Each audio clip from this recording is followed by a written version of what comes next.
here. Shen Thomas here. Woo. It's cold. There's crazy people on their 4x4s out here and side-by-sides and crazy shit. Anyway, this is my kick-up pole. You know, you kick it, woo, you fall down in the snow. You fall down in the snow. You know what's interesting are some people are doing all these different moves, you know, with Bong Sao, but they're doing Bong Sao way back at the end of somebody's range. And really, it should be, Bong Sao should be kind of used to wrap in on somebody, wrap in, and not just kind of block from a distance, right? But, you know, it takes a while, I guess, for people to understand that. And then a lot of things that are done with like Wu Sao, a lot of people are like, well, what happens if somebody pulls that Wu Sao back as the rear hand, pulls it down and traps it against the body? And it's like, really, Wu Sao, that structure, you know, my Sifu would say, yeah, you don't want it touching the Bong Sao, because then they can pull both your arms down at the same time, you know, when they lop. And it's like, well, sometimes you need that extra supporting structure.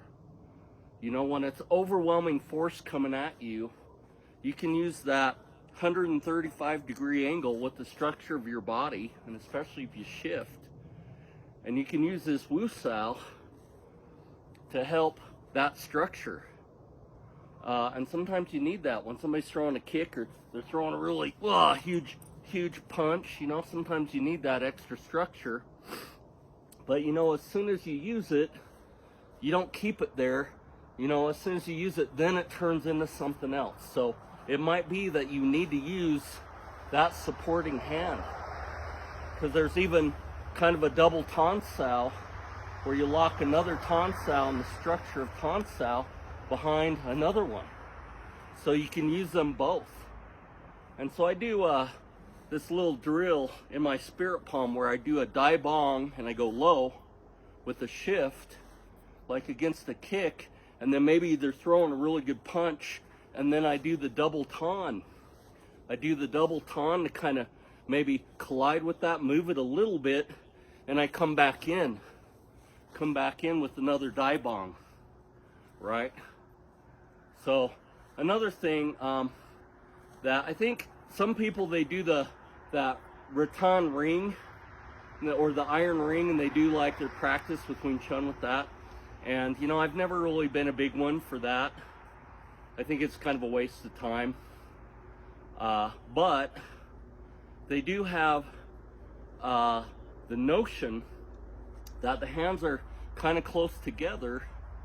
And you know, one of my theories about Wing Chun is that it was made to be used if you were a prisoner and you had chains on or handcuffs, because handcuffs are usually about like that, and maybe even chains on your feet, so you would step and you would slide, but you know, with chains on your feet you can still shift.